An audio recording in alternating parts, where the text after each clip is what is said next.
Hello, I'm Dr. Ahmed Sharif Issa from the Department of Human Physiology, Faculty of Basic Medical Sciences, Ahmadu Bello University Zaria. You're welcome to Hphy 225, Human Physiology 1, Module 1. In this lecture, we'll be discussing homeostasis, which is different from hemostasis as we'll discuss in a future lecture. Homeostasis first is gotten from two words, homeo and stasis. Homeo means sameness, while stasis means standing still. So the definition is the maintenance of a relatively constant balance in an ever-changing internal environment. So for a physiologist, homeostasis forms the basis for the whole physiological mechanisms that occurs in the body.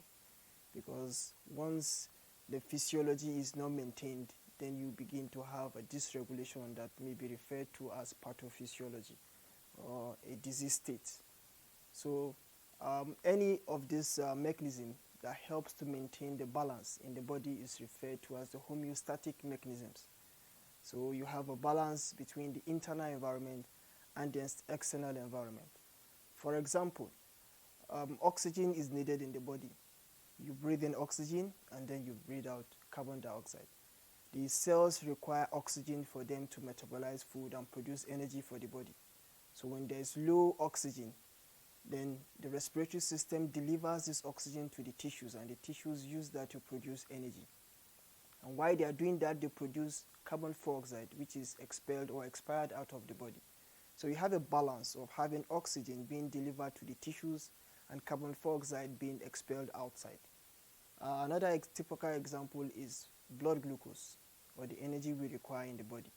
So if you have blood glucose reducing in the body, you have stimulation of taking more glucose into the body.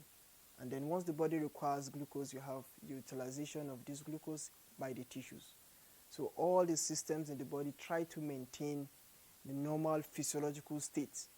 Any dysregulation or going out of this leads to a diseased state.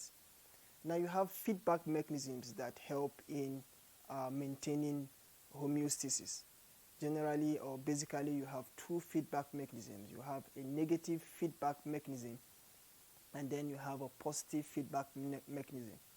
In a negative feedback mechanism, you have a maintenance of balance in the internal environment where an increase in a certain thing leads to a decrease in that thing so that it doesn't go out of hand. So when something increases, after some time, it decreases it. A typical example occurs in the endocrine system, probably in the male reproductive system. So you have the hypothalamus, which secretes the gonadotropic releasing hormone, which acts on the pituitary gland, releasing the follicle stimulating hormone and the luteinizing hormone. And these hormones act at the testes, producing testosterone and inhibin and other various substances. So once the testosterone increases, then it leads to a negative feedback that inhibits the production of the luteinizing hormone from the pituitary, and then it also inhibits at the hypothalamus. So you have a negative feedback mechanism. An increase in substance will lead to a decrease so that it doesn't go out of hand. This is what is common in the whole part of the body. A typical example is also during maintenance in the kidney. So you have a maintenance of ion concentrations and electrolytes. So you have, when you have sodium chloride or sodium ions being excreted, if you have too much sodium ions being excreted, then you have a mechanism that allows for reabsorption of this sodium ion and then a decrease in urine concentration. So this is a negative feedback mechanism, and it helps to reduce or to prevent a vicious cycle.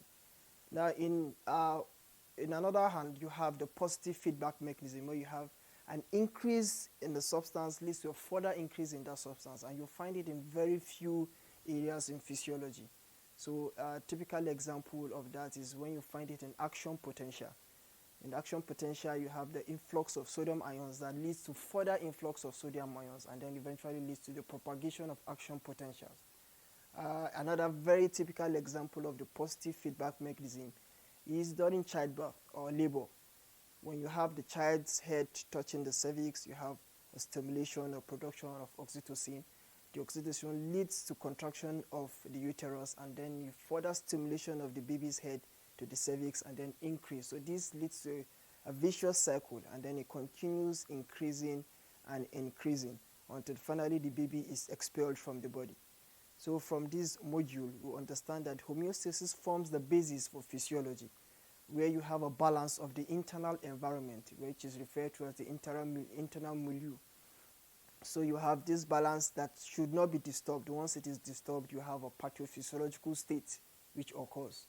And this is helped by homeostatic mechanisms that involve the positive feedback mechanism and the negative feedback mechanism. And as we discussed in the negative feedback mechanism, you have mechanisms that help to reduce further increase in certain actions or activity.